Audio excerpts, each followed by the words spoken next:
नमस्कार। फिल्म आदि पुरुष के विरोध ने पूरे देश को एक लाकर खड़ा कर दिया है।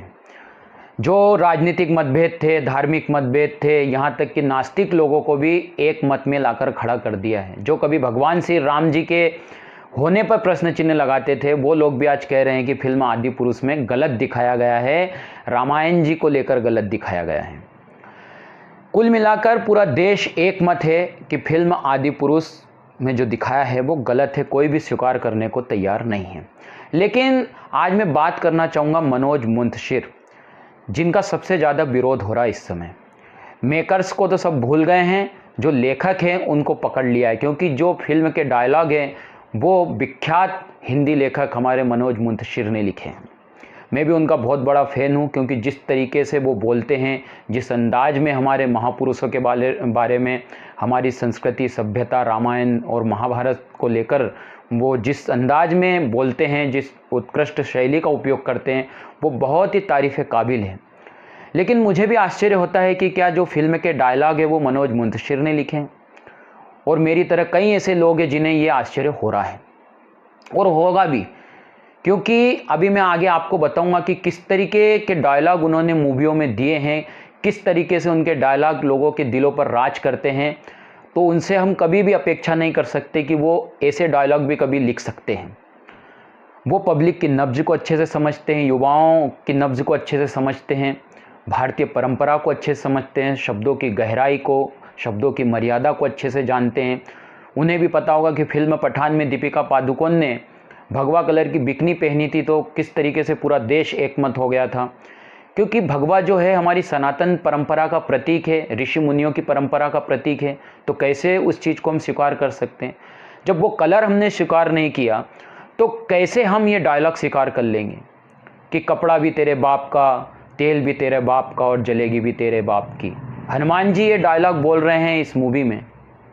बताइए, आप वो व्यक्तित्व हैं जिन्होंने फिल्म बाहुबली में ऐसे डायलॉग दिए हैं जो आज तक हमारे जहन में जिंदा हैं। आज भी हमारे दिमाग में वो डायलॉग घूम रहे हैं, यदि फिल्म बाहुबली की हम बात करते हैं तो, कि मेरा वचन ही मेरा शासन है। एक डायलॉग था फिल्म बाहुबली में, मुझे याद आया, कि औरतों पर हाथ उठाने वालों की उंगलियां नहीं काटते, काटते हैं तो उनकी गर्दन।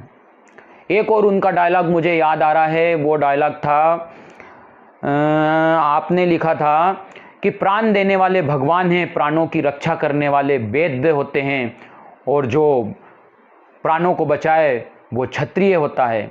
इस तरीके का डायलॉग आप लिखने वाले हैं। आपने देश के लिए लिखा है, वो आपका जो देश पर एक गाना लिखा हुआ है, तेरी मिट्टी में मिल जावा गुल बन के मैं खिल जावा, बस इतनी सी है आरज़ू।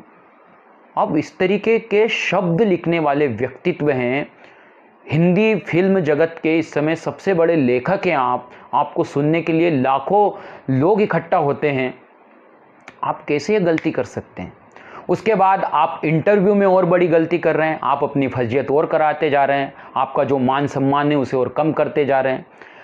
आप ये स्वीकार नहीं कर रहे हैं कि आपने जो लिखा है वो गलत लिखा है। मैंने आज तक पर आपका इंटरव्यू देखा, उस पर मैंने एक शॉर्ट वीडियो भी बनाया है, कल आप देख सकते हैं।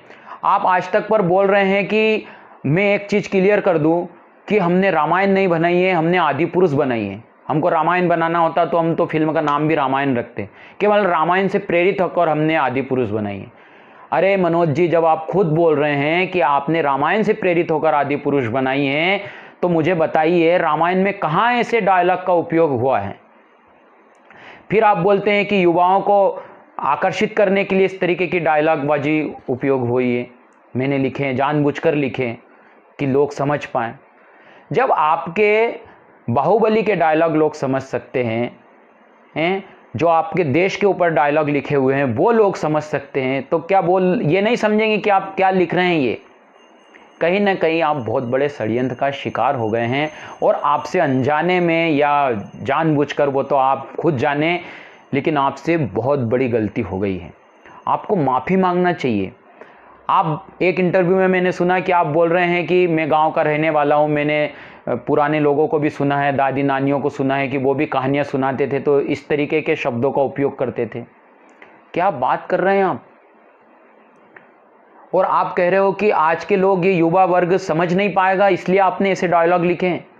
आपको याद होना चाहिए मनोज मुंतशिर जी कि जब कोरोना काल में रामानंद सागर वाली जो रामायण के जो सीरियल है वो दिखाया गया था दूरदर्शन पे, तो टीआरपी कहाँ पहुँच गई थी दूरदर्शन की। हर व्यक्ति ने बड़े आदर और मान सम्मान के साथ उस रामायण को पुनः देखा।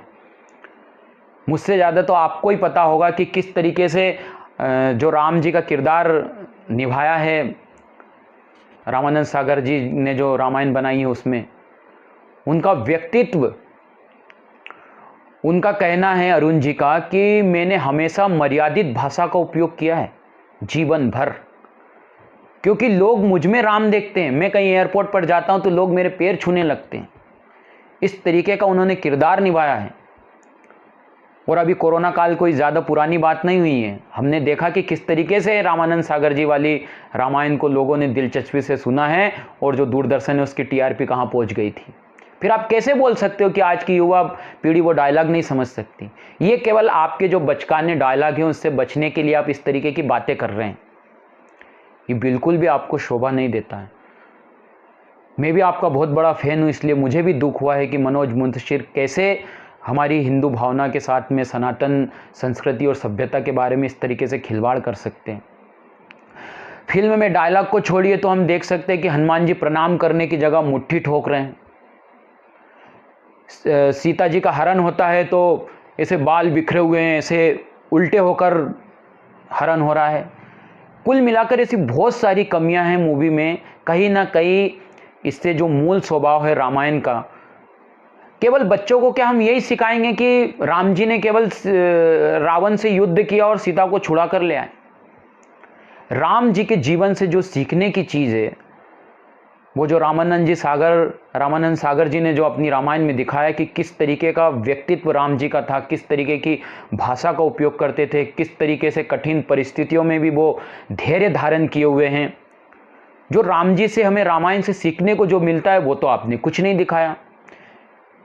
आपके शब्दों के पिटारे में ऐसी क्या कमी आ गई थी जो आपने ऐसे डायलॉग का उपयोग किया है। मैं तो आपसे एक ही बात कहना चाहूँगा कि आपको पूरे देश से माफ़ी मांगना चाहिए और कहीं ना कहीं अनजाने में आप बॉलीवुड के षड्यंत्र का शिकार हो गए हैं, तभी आपसे इतने सालों बाद ये बड़ी गलती हुई है। और आप लोग भी क्या सोचते हैं, क्या मनोज मुंतशिर ने गलती की है, क्या जानबूझकर गलती की है, क्या वो भी बॉलीवुड के षड्यंत्र का शिकार हो गए हैं? आप क्या सोचते हैं कमेंट बॉक्स में अपने विचार ज़रूर रखिएगा। मिलते हैं अगले वीडियो में। नमस्कार।